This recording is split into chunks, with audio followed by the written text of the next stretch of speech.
Good morning, everyone. This is Carl Polachuk. Thank you for waiting a couple minutes while we get started here. Ryan was teaching a class this morning, so we used the same line for both, and I just sometimes it gets a little tight. This is the Globalization of SMB webinar series, and our special guest today is Chris Worman from TechSoup. Welcome to the program. Thank you. So we just have a tiny bit of housekeeping before we get started. The recordings for previous webinars are at the link here, smallbizthoughts.com/events/global, and we have also got the recordings up on YouTube, and all of those recordings are linked from that site. So go ahead and check that out.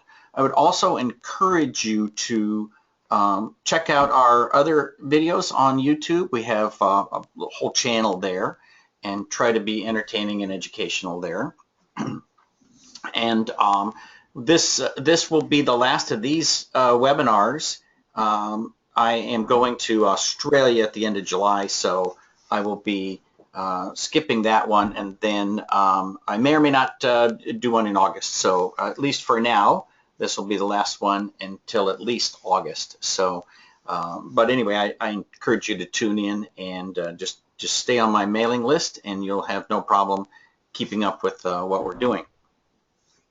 So with that super brief introduction, let me just introduce Chris. So Chris is the Senior Director for Marketing and Communications at TechSoup, and for those of you who are not familiar with TechSoup, they are a spectacular organization that, because we have worked with nonprofits for so long, we have really enjoyed a good relationship with TechSoup in the various companies that I've owned, because nonprofits can get hardware and software at just unbelievably great prices. And you know, we had a client that actually used to buy Cisco routers through TechSoup.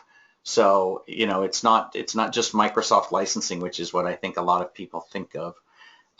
So, Chris, let me bring up your slide deck here, and I will let you talk about a bit about what TechSoup is doing these days and what are some of the new programs that you guys have got going. And just let me know when you want to advance the slides. Sure, sounds good, and thank you for the opportunity to speak with you all today. If you could go ahead to the first slide, that'd be great. So TechSoup is an organization. Our mission is, we are a 501c3 nonprofit based here in the US, and our mission is to help nonprofits all around the world and libraries get and use the technology they need to do their job. In many ways, we're a classic sort of base of pyramid, bottom of pyramid support organization. A lot of folks don't understand the size of the sector, but as this first slide speaks to, it is an enormous sector. There are estimates out there that the nonprofit sector globally serves about 10% of the entire global GDP. It says 5 here, that's been revised up recently.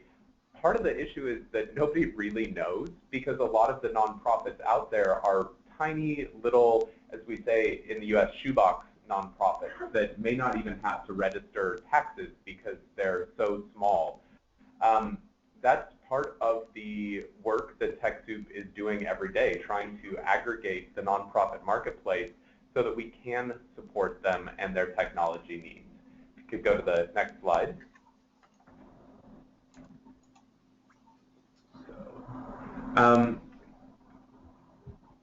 What we do, really, what we're trying to do, as I mentioned, as a base of pyramid support organization, is help all of those tiny little NGOs out there, the little non-governmental organizations, nonprofit organizations, get and access those tools, particularly at a price point that they can afford. So what we fundamentally do, what most people know us for, is our social enterprise.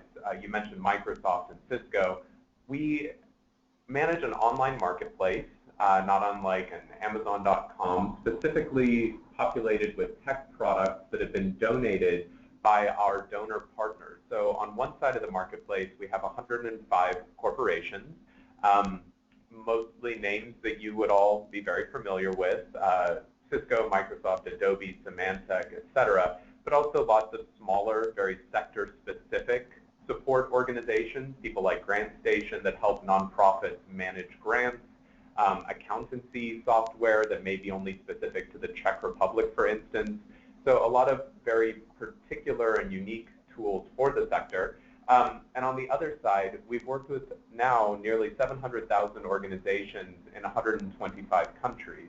So the marketplace is an online shop, let's say, that is only accessible by organizations that have been validated as a legitimate nonprofit, non-governmental social benefit organization by our local partners. We charge an administrative fee to help manage these corporate donation programs, which helps us not only extend the size and scope of our programming, helping us grow from country to country, but it helps us provide all sorts of free online support, trainings, tools, resources. We run webinars. We have all sorts of e-learning options for NGOs around the world. And we also do a lot of data services. So as I mentioned earlier, helping define what is the sector. There are very few organizations that have taken the time that we've necessarily had to take to understand what is a nonprofit in Botswana or China or Uganda in relationship to the local law there. And if you're trying to work with this sector, if you're trying to do something, quote, for the social good, it's awfully helpful to know that your partners are legitimate actors in that space. Again, that's kind of one of our, you might say that's our secret sauce. Most people look at us as the tech products, but the for whom part certainly has become our specialty. So could you move to the next slide, please? So as I mentioned, we are working in about 127 countries. We're en route to serving all non-embargoed states, so being really a truly global organization.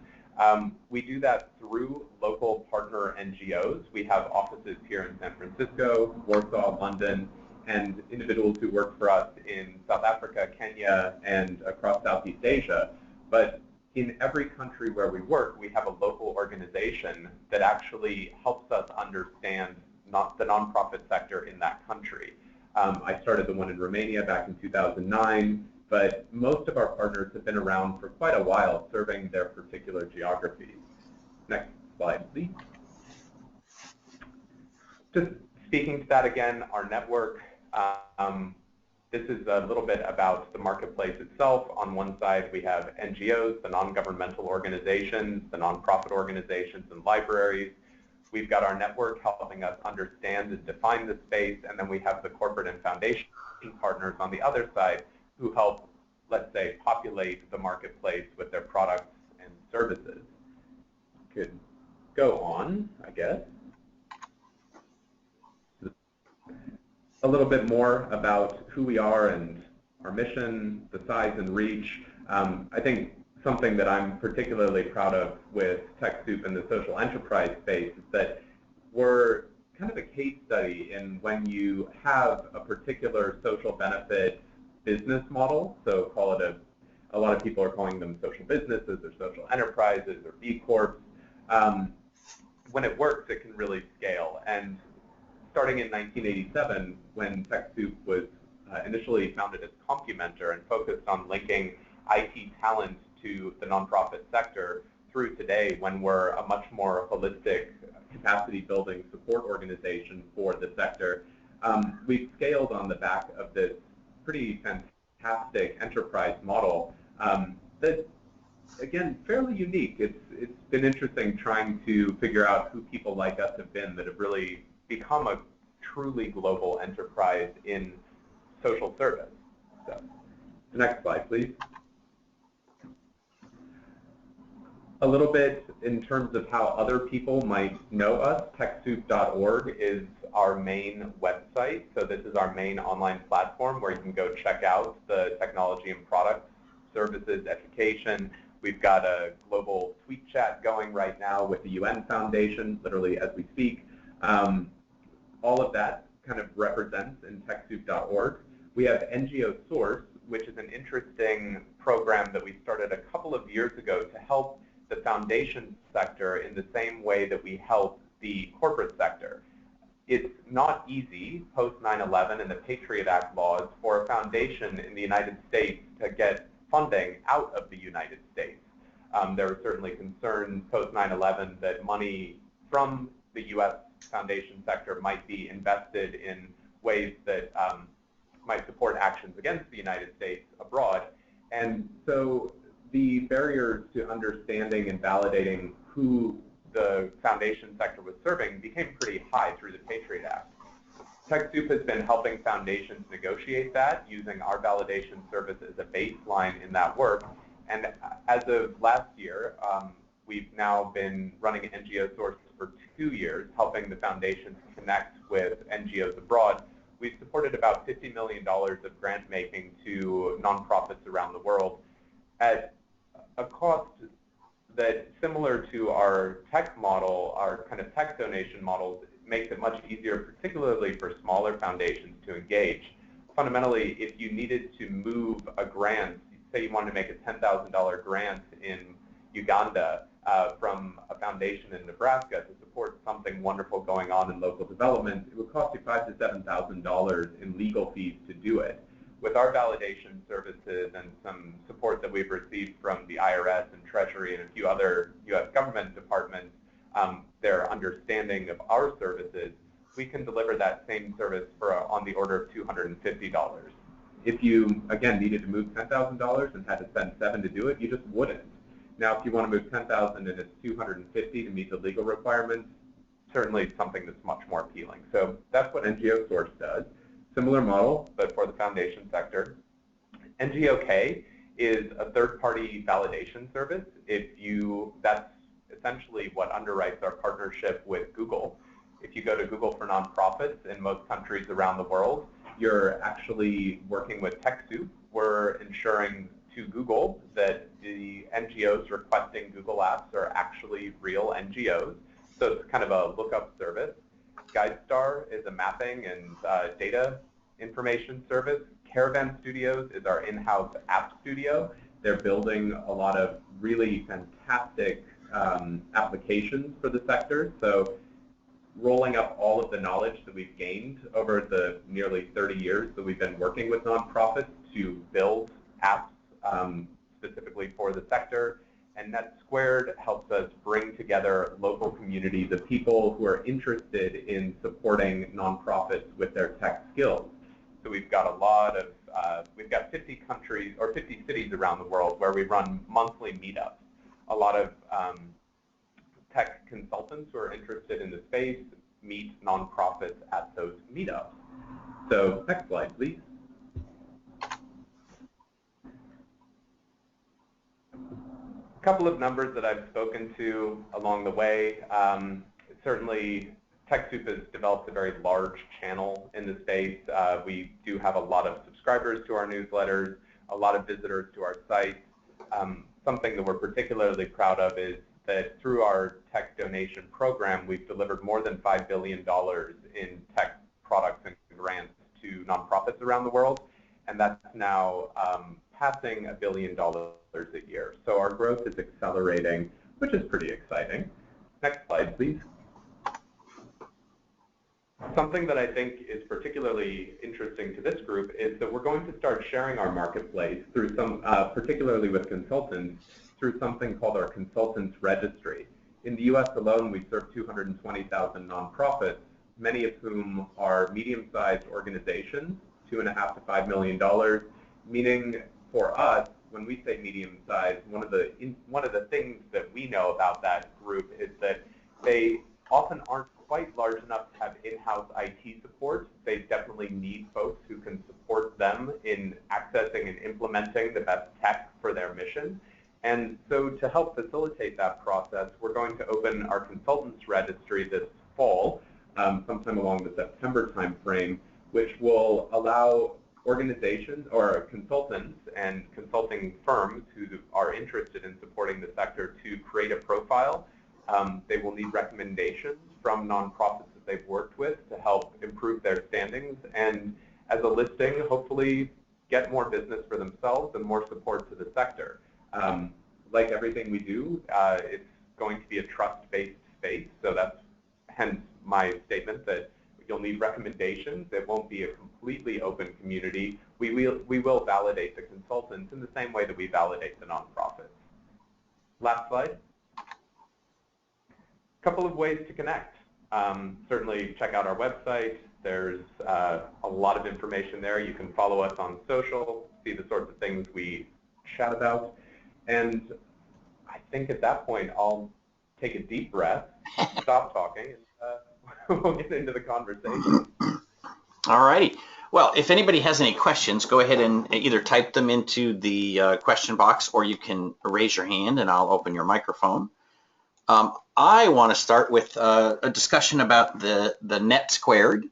So these are groups where consultants, technology consultants, meet up with nonprofits, and they do it, I guess, in an atmosphere of, hey, you know, we're here to help.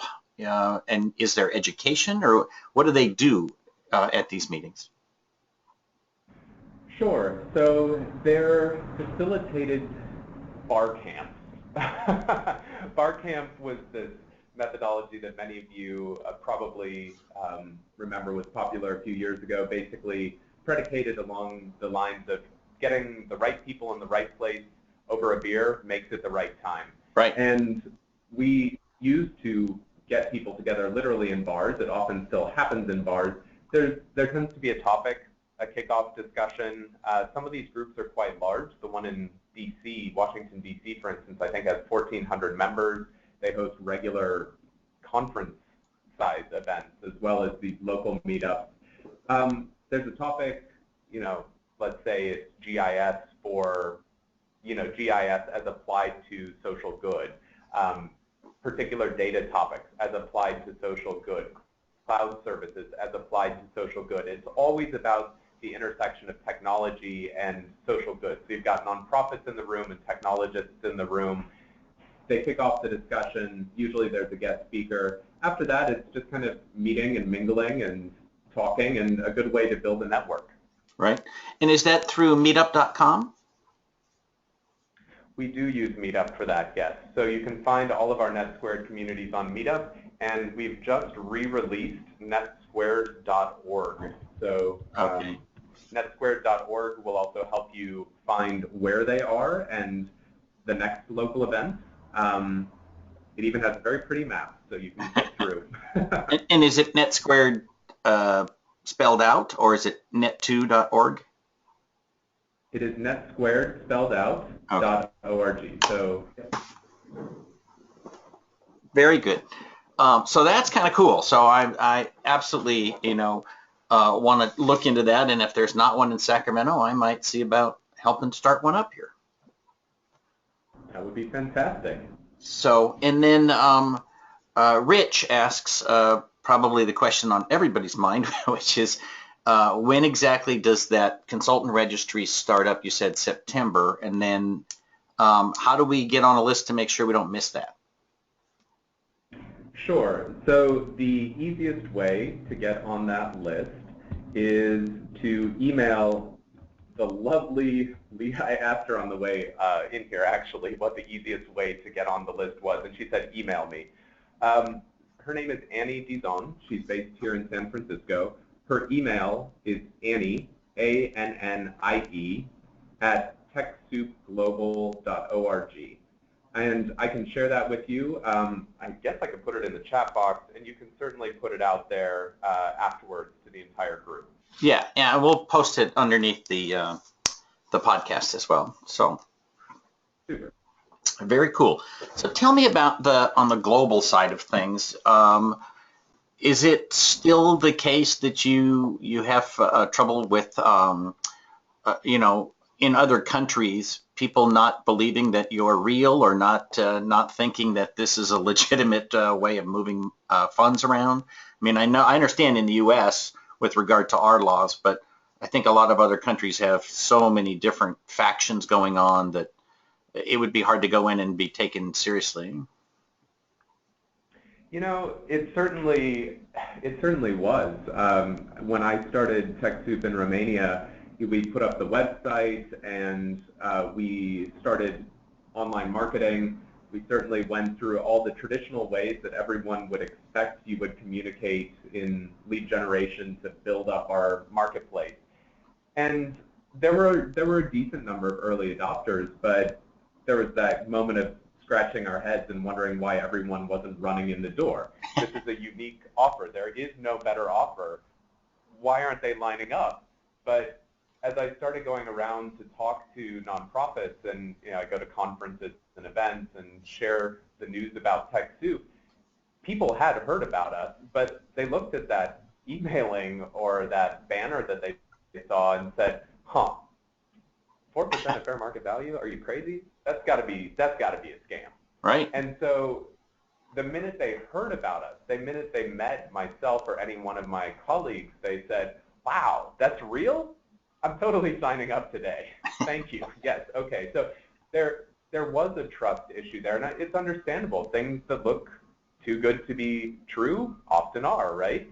And TechSoup does have a lot of trust building to do around the world. Certainly, once nonprofits join, they pretty much never go away, which was a fact. As I took over marketing here, I asked what our attrition rate was, and it is statistically 0. Because there is no better offer. So yeah. It's wonderful that we can provide this. One of our big issues and one of our growth issues for, our mission is to serve every nonprofit on the planet, every single one. Right now, we're hitting 15 to 20% of the markets in all of the countries that we serve, effectively the early adopters, people that have an IT person in-house, people that really are investing in their own tech. To reach a lot of the small mom-and-pop nonprofits that are doing beautiful, grassroots, very localized work, they only really care about that park down the street. They only really care about that one hyper-local issue. We've got a lot of work to do. A lot of them don't even really realize they need technology. As Rebecca Matzak, our CEO, asked in a meeting recently, so how are we communicating to those people that don't know that they don't know that they don't know that they don't know us? Right. It's a steep learning curve. So that over time, as nonprofits start talking about us, the word of mouth, the peer referrals, those issues are dissipating, but we still do have a long way to go. Right. Now, is there something in particular that the folks on this call could help out with regard to the global organization and the global needs that are out there? So I think that will become an interesting part of the consultants registry in particular.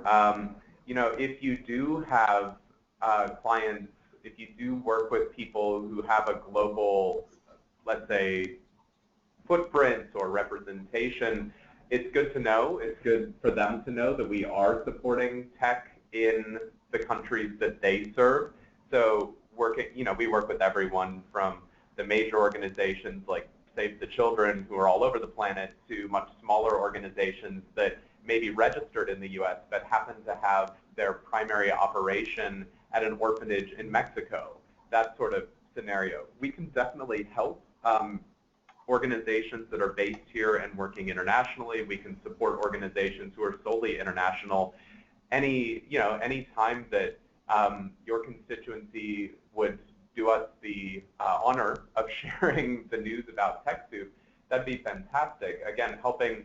Our biggest barrier to growth is really just people hearing about us. Once they hear about us from a trusted source, and I think many of the folks on this call would be considered a trusted source, then it's clear why TechSoup is something that they should join, something they should pay attention to.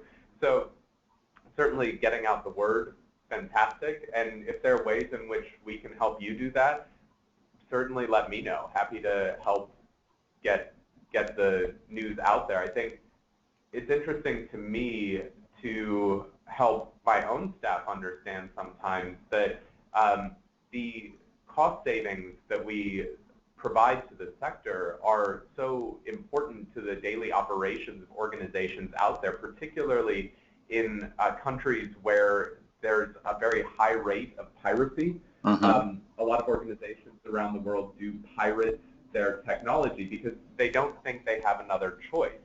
It's not because they're not good people. Fundamentally, they're nonprofit people. They're good people. They're honest. They're trying to do the right thing, but they simply can't afford good tech. We're here to help solve that need. In doing so, we also provide a lot of security to them. We provide security in the sense that if you're using pirated, hacked software, you're likely to be hacked. It's just full of all sorts of security holes. You can't run updates, these sorts of things.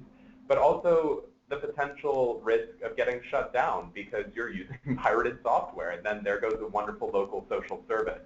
So it is a big security blanket, and anything that folks can do to help others understand that that's something they should take seriously, then happy to help.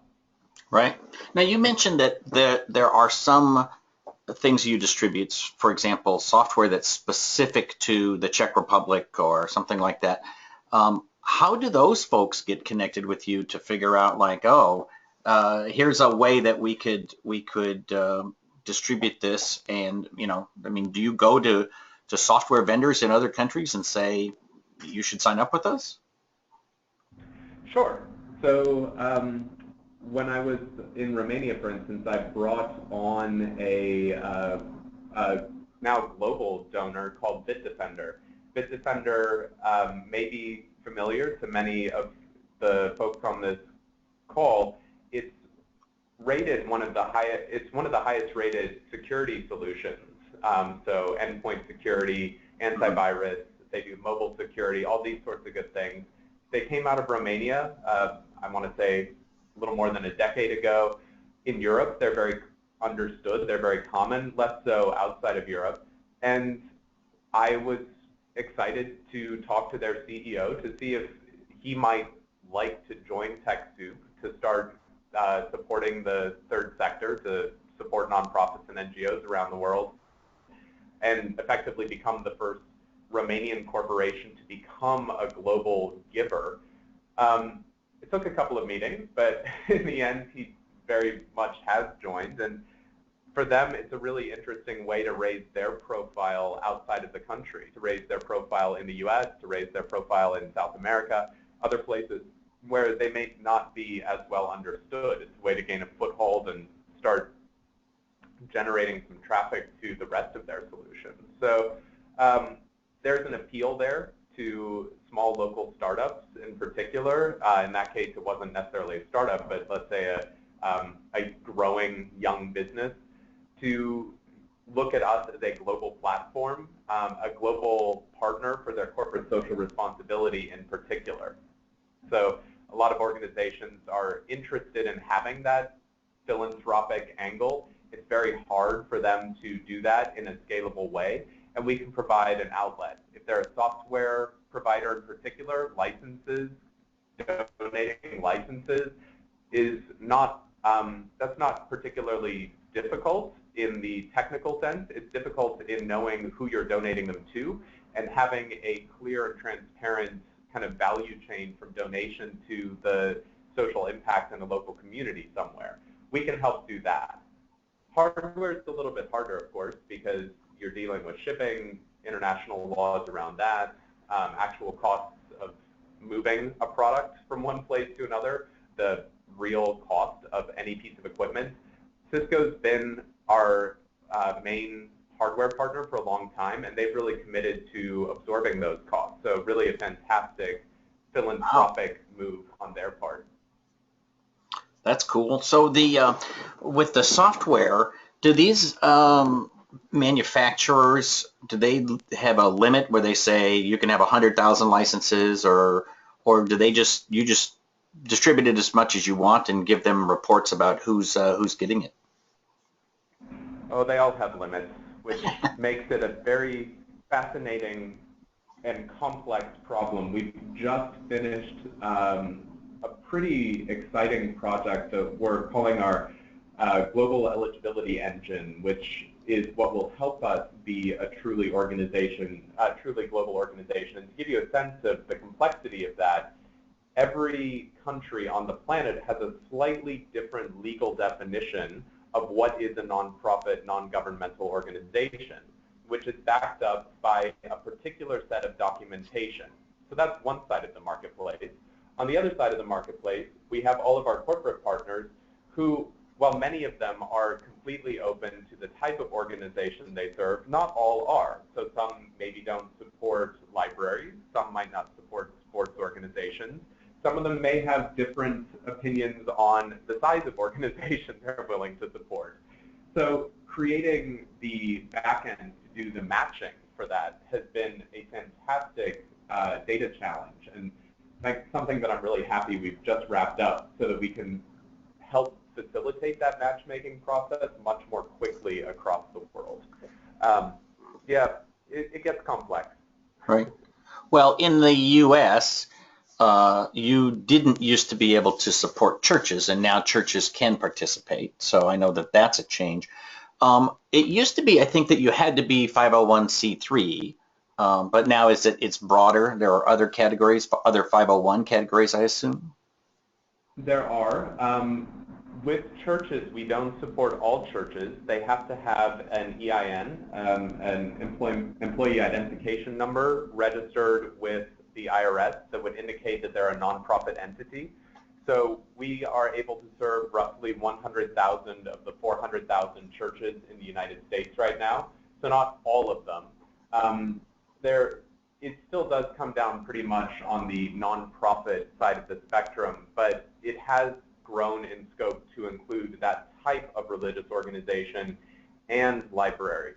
So libraries, many of them are supported by their local governments, their kind of municipal level governments, but for their public access computing in particular, so computers that might be in the front versus computers that their staff are using, computers that are being used for educational purposes, for community purposes, that they can access Microsoft and a few of our other partners for those. So it has grown a little bit. Definitely, as we grow internationally, we're also working with our partners to understand that the concept of civil society globally is broader than our traditional kind of US 501c3 centric definition set. So social enterprises like ourselves that are a social business that has a very mission-driven reality may or may not be able to register as a nonprofit in their particular country. So that being the case, right now, if they're registered as a small business, we can't help them, even though they may be exactly like we are. So trying to solve for that, trying to support independent media and other parts of the kind of civil society space that in the US would be a 501c3, but by local law, wherever they are around the world, they're not. Right. So kind of, I guess, in the background, do you end up helping nonprofit communities in different countries talk to each other? Because it seems like you've got this communication channel to all of these organizations, but that doesn't necessarily mean that they talk to each other by other means. Right. So that is something that we are very much working on and working towards right now. So one of the big shifts coming for TechSoup, and this will all roll out sort of the beginning of the next calendar year, looking towards a March timeline, is our ability to share our marketplace with others. So Consultants Registry is a variation on that. It's a way in which we can open up our marketplace, our list of nonprofits to consultants that might be interested in serving them, but also working with our data and our constituency to help them connect more horizontally, help them talk about and define the kinds of products and services they might want, so that we can use that to have a little more demand-driven marketplace. It's been very much a receiving marketplace. We haven't been able to work with, say, environmental organizations around the world in a collective sense to understand they have a very critical need to do X. How could we put that out to the social entrepreneurs of the world to say, hey, look, here are 50,000 environmental organizations that really need an app to do this one thing. And that's a market for you. Those are people who would be willing to pay for that. Can you design for that? Can you solve that problem? So really, again, opening up and supporting others who might want to serve this space, the horizontal connectivity there is critical. And that's something that we're working towards. Right now, it's a pretty one-way channel, unfortunately. We hear a lot. We get a lot of feedback on social, but actually supporting a real conversation there, it's understandably a complex task when you start including different languages and needs. So yeah, we're getting there. Create your own little United Nations of nonprofits. Yep. So you mentioned apps. Have you seen a growth in apps on TechSoup? I think about, especially in a global market, that it's much easier to provide somebody with a phone than it is with a laptop and connectivity. Sure. So we haven't seen a big growth curve there yet, but working with Caravan, our in-house app studio, that's something that we're starting to catalog particular apps that seem to be of use and of interest to nonprofits around the world.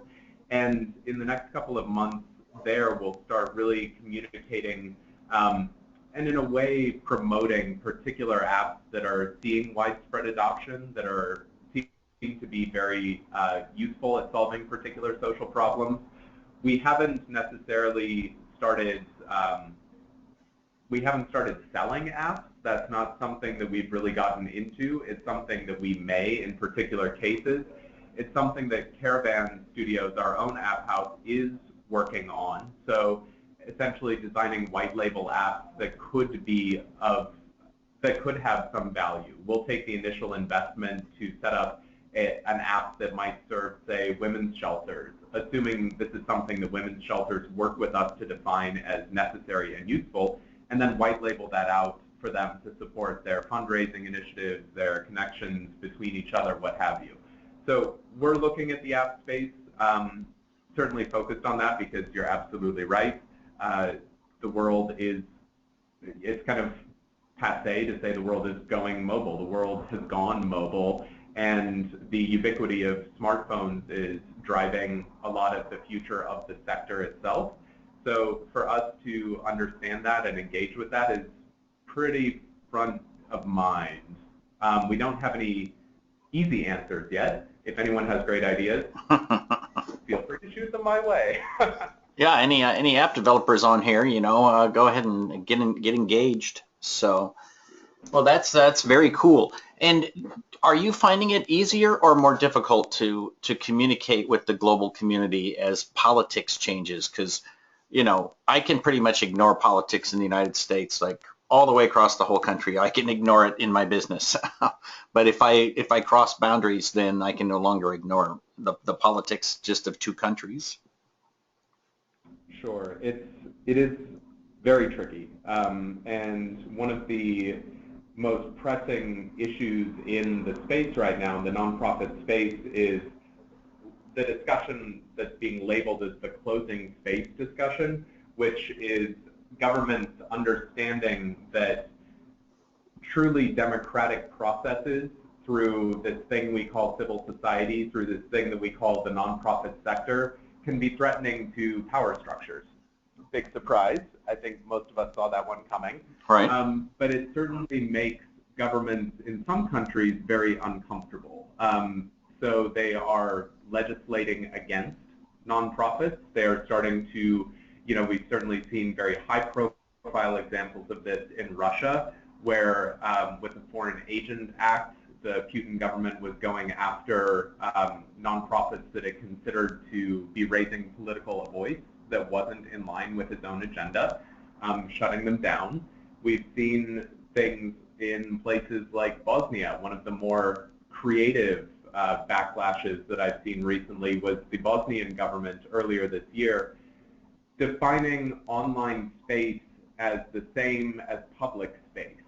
And what that means is if you want to organize a protest in Bosnia, as in many countries, you need to get a permit from the local police. There is no freedom of association in that regard. You have to get a permit to do a street protest. By defining the online space as the same as the offline space, kind of public space, you now need a permit to launch a Facebook campaign. Wow. If you're a nonprofit. How many of those do you think get approved? Not so many. So they've really taken the teeth right out of the social media activism space effectively, very effectively. So this is, you know, the pushback against sort of democratization in the space is making it difficult. You know, it makes it difficult because as they close down a nonprofit market in their particular country, in extreme cases just making it outright illegal, then that's our market. How do we engage with that? How do we support that?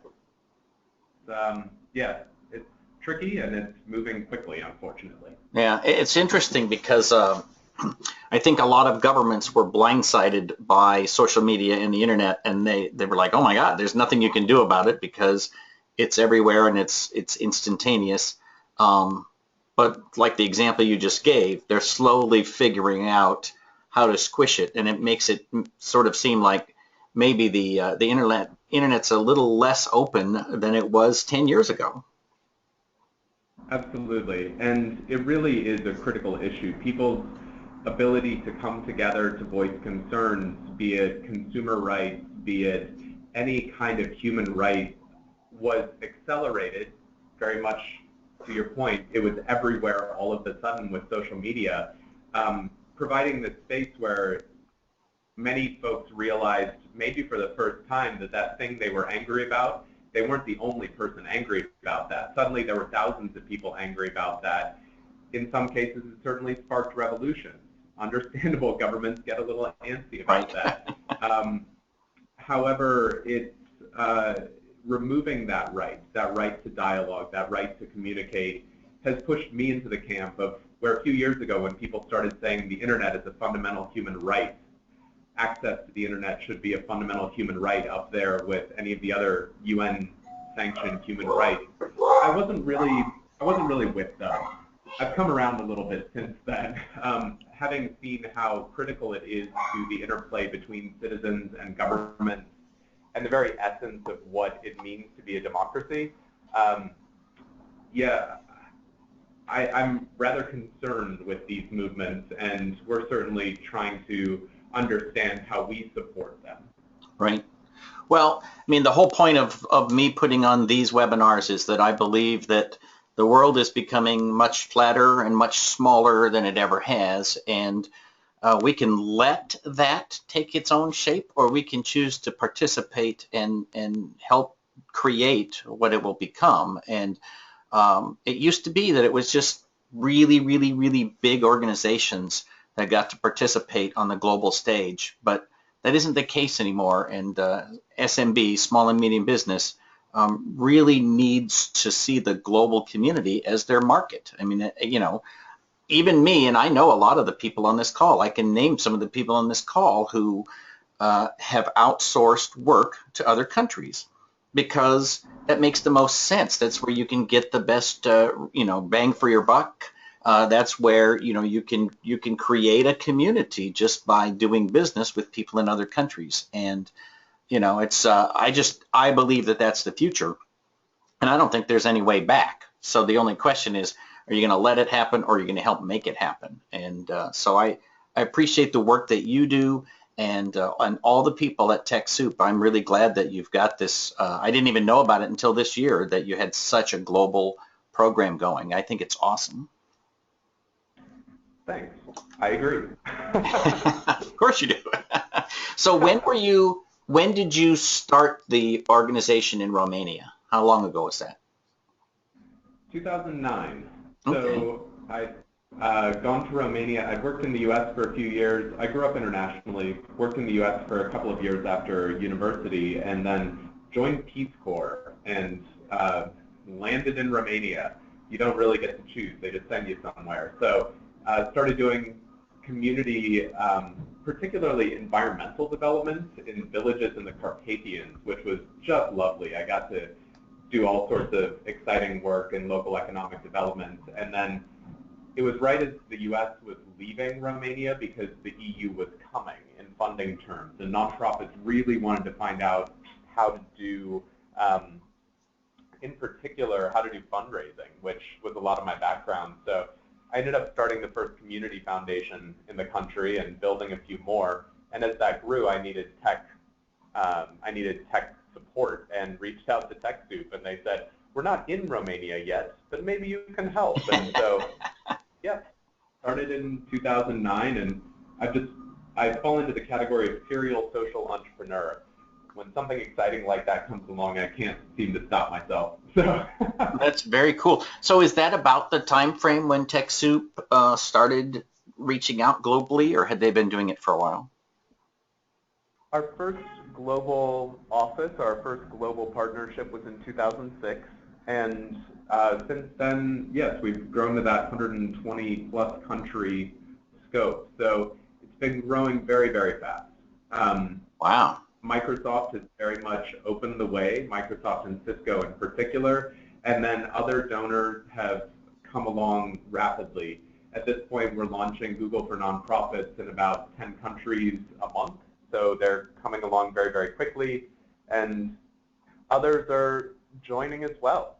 Adobe will soon be rolling out globally, Box, several others. So yeah, it's a growing space, both in terms of the geographic footprint and the depth of our offers. Very cool. Well, I hope that you will reach out to all the folks on this call and you know, help them get these links and see the ways that they can get involved. I'm going to go click on every one of these as soon as we get off the call. Sounds good. So, all right. Are there any other questions from anybody? Go ahead and type them in or raise your hand, and I'll open your microphone. And if there are no other questions, go ahead. I know one of you has already sent a note to Annie. She pinged me on Skype saying that someone had already reached out.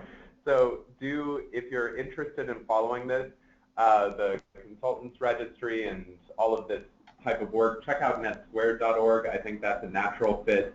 The consultants registry, Annie at TechSoupGlobal.org, she'll put you on a list to make sure that you're the first to know when that's ready to roll out. Very cool. Well, and I also know there's people who travel occasionally and you know, might be interested in, you know, seeing some of these operations in other countries. So, you know, it's like I say, the world's getting smaller and smaller. So, all right. It looks like we don't have any other questions. So I thank you very much for your time, and I sincerely appreciate you being with us today, and I appreciate the work that you guys do. Well, thank you very much for the opportunity, and thank you all for the work that you're doing as well. And Chris, why don't we plan that when you release the registry, we'll do a podcast in September or October. Fantastic. Very cool. All right. Thank you all. I'm going to conclude this, and we'll get the recording up this afternoon. Thank you. Thanks so much.